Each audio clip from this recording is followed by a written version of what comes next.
পুরো বাংলাদেশের কাছে আজকে ভাইরাল একটি ঘটনা, পুরো নেট দুনিয়ায় আলোচনার ঝড় তুলেছে। বাঁশের ফুল থেকে নাকি হচ্ছে চাল। এই সেই আমাদের সাঞ্জু ভাই, যিনি কিনা পুরো বাংলাদেশকে তাক লাগিয়ে দিয়েছে যে বাঁশের ফুল থেকে নাকি চাল হয়।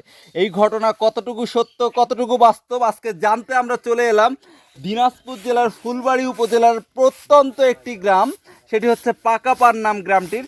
এই যে দেখতে পাচ্ছেন চাল, ধান এবং সাঞ্জু ভাইয়ের মা কুলাই করে এটা পরিষ্কার করতেছে বাঁশের ফুল থেকে। আর বাঁশের ফুল আছে মাঝখানে। তার আগে আমরা সাঞ্জু ভাইয়ের সাথে কথা বলতে চাই। সাঞ্জু ভাই, কি অবস্থা, কেমন আছেন? আমি ভালো আছি, আমার নাম সাঞ্জুরা। আচ্ছা, পুরো বাংলাদেশে আপনি অনেক আলোচিত, পুরো বাংলাদেশের সকল মিডিয়া নিউজ কাভারেজে আপনাকেই শুধু দেখা যাচ্ছে। তো আপনার কেমন লাগতেছে? পুরো বাংলাদেশের মানুষ আপনাকে নেটে দেখছে, প্রশংসা করছে, নতুন এই উদ্ভাবনকে বিস্ময়ের চোখে দেখছে। আপনার কাছে কেমন লাগতেছে? আমার কাছে অনেক আনন্দ লাগতেছে বা ভালো লাগতেছে আর কি। আচ্ছা, কেন মনে হইলো যে বাঁশ থেকে আপনার এরকম চাল হয়, বাঁশের চাল, এটা কিভাবে সম্ভব, কিভাবে? আমার দাদারা বলছিল, আগে খাইছিল, যুদ্ধের পরে আর কি 50-55 বছর আগে আমার দাদারা এগুলো সংগ্রহ করে জীবনযাপন করছিল আর কি। তখন তো দুর্যোগ ছিল, অভাব অনটন ছিল বা আবাস ছিল না তখন। আচ্ছা, দুর্যোগের সময়কার ঘটনাকে ওনার দাদার এই ঘটনাটা আজকে ওনার স্মৃতিতে ভাসে, যার জন্য উনি আর কি আজকে এটা করছে। কাকা, নিয়ে আসেন তো বাঁশের ফুলটা, নিয়ে আসেন। আপনারা কি দূর দূরান্ত থেকে তো দেখতে আসছেন সবাই, এটা কি প্রথম দেখতেছেন আপনারা? সবাই প্রথম দেখতেছেন না? সবাই প্রথম দেখতেছেন। এই সেই বাঁশের ফুল, যেই ফুল পুরো বাংলাদেশে সাঞ্জু ভাইকে আর কি ফুলের মতো ফুটিয়ে তুলেছে। তো ভাই, কিভাবে এই ফুলটা চাল হচ্ছে সেটা একটু দেখান। এই যে বাঁশের কঞ্চি, আসলে এটা কোনো আজগবি বানানো কোনো কিছু না, এটা হচ্ছে বাস্তব একটি ঘটনা। এটাই হচ্ছে সেই ধান, মানে বাঁশের ধান নাকি? বাঁশের ধান। আচ্ছা, ভাঙেন তো একটু, চালটা দেখান। চালটা একটু জ্বালা তো, এটা চালটা এটা কাঁচা কাঁচা আছে, পুরোটা। আচ্ছা, এগুলো তুলেন দেখি। এটা কি গমের মতো লাগতেছে নাকি? হ্যাঁ, গমের মতো, জয়ের মতন আর কি লাগতেছে। আচ্ছা, এইটা দুই একটা ভাঙেন আপনি। এটা কি ধানের মতো উষা শুকা করা লাগে? উষা শিকা করলেও হবে, আবার আতপ করলেও হবে ডাইরেক্ট। মানে আতপও করা যাবে, উষা শুকা করা যাবে। জি, আচ্ছা, জি, জি। দুই একটা ভেঙে দেখেন। কাকা, আপনারাও একটু ভাঙেন তো, দুই একটা দেখেন তো এটাতে আসলেই চাল বাহির হয় কিনা। এই যে দেখেন, সবাই ভাঙতেছে। এই যে এই যে দেখেন চাল।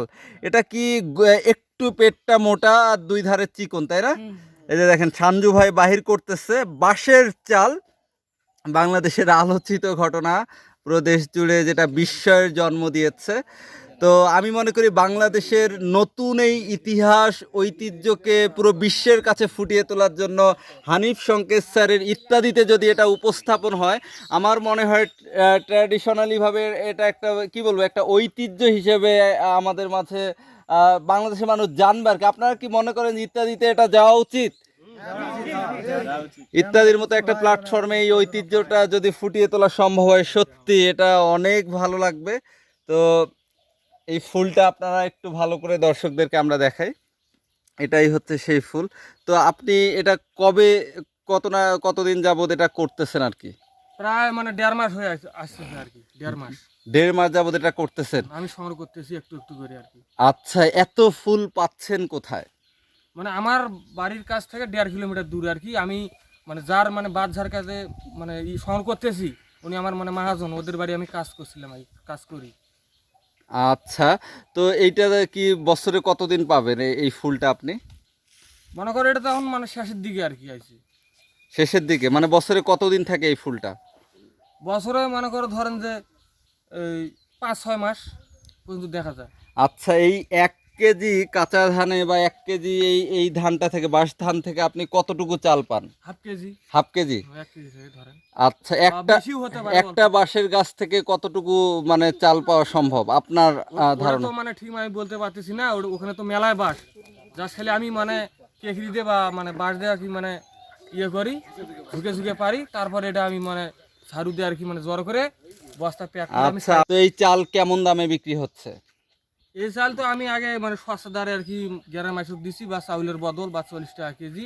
চাউলের বদলে চাল পরিবর্তন করে আমি নিতেন? গ্যারাম মাসে শুধু দিছি, গ্যারাম মাসে বাইরে বিক্রি করি নাই আর কি। আচ্ছা, ওনার মায়ের সাথে আমরা কথা বলবো। আপনারা চালের বদলে চাল, বাঁশের চাল দিয়ে আপনারা ধানের চাল নিতেন, আসল ধানের চাল। কেন নিতেন মা বলেন? পেটের দায়ে মানুষ মানে দেখছে যে কিরকম চাউল তাহলে হারাও নিয়ে যায় পাশ খাই, ভাত খাই, পোলাও খাই। আর পেটের দায়ে মানে দিছি, আর পেটের দায়ে আমার ছেলেটা মানে এলে নিয়ে আইছে। মানে আসলে অভাব এবং পরিবারের একটা অনটনের জন্য। আচ্ছা কাকি, আপনারা কেন এটা করতেছেন বলেন তো? মানে নতুন এই কাজটা করলেন কি মনে করে করলেন? আমার ছেলে হচ্ছে সাঞ্জু, মানে পেটের দায়ে আমার ছেলে গপ্প শুনছে মানে বাপ দাদার থেকে শুনে টুনে আমার ছেলে যে কষে বলে তাহলে আমিও যাই, এগুলো আচ্ছা। বাসের মধ্যে তো ফুল হয়েছে, তখন পেটের দায়ে আমার ছেলে কষে আমিও যাই, আমিও যদি আনি যদি সংগ্রহ করে যদি পেট চালাতে পারি। তারপরে আমার ছেলে নিয়ে আসে টেসে এই তো ঝাড়ু দিলাম, দিয়ে টিয়ে পুকুরে ধুলাম, ধুয়ে টুয়ে দিয়ে আনি এই চালটা শুকালাম। মানে আপনারা চালটা বানানোর পর কাকি কি করতেন আসলে? এই চালটা কিভাবে মানুষকে দিতেন, কিভাবে বা কিভাবে মানে আপনাদের এটা কাজে লাগতো আর কি? এটা বানানোর পর তো মানুষ জ্বালিয়ে আসি কষে বলে তোরা এই চাউলটা হারা তো কোনোদিন দেখিনি, তো ভাতের চাউল ওরা বদল করে নিয়ে মানে গেল, নিয়ে যেয়ে এটা ওরাও এক করে হারাও খাই। মানে মানুষ ভাতের চাল আপনাকে দেয় আর আপনি বাঁশের চাল মানুষকে দেন, হ্যাঁ, এভাবেই চলছে। এইভাবে চলছে। আচ্ছা, আপনি এই চাল দিয়ে কি কি বানান বলেন তো? এই চাল দিয়ে পোলাও বানাই, তো খিচুড়ি বানাই, ভাত বানাই, মানে তেল পিঠা বানাই, সাদা রুটি বানাই। আটা দিয়ে হুম, আটা কুটি আনি, পায়েস টায়েস সব কিছুই হয়? সব কিছুই। মানে আচ্ছা, ধানের চাল মানে জেলে করে সেলে সব কিছুই হয়। মানে ধানের চালের সম্পূর্ণ ব্যবহারটা ওনারা এখানে করতে পারেন।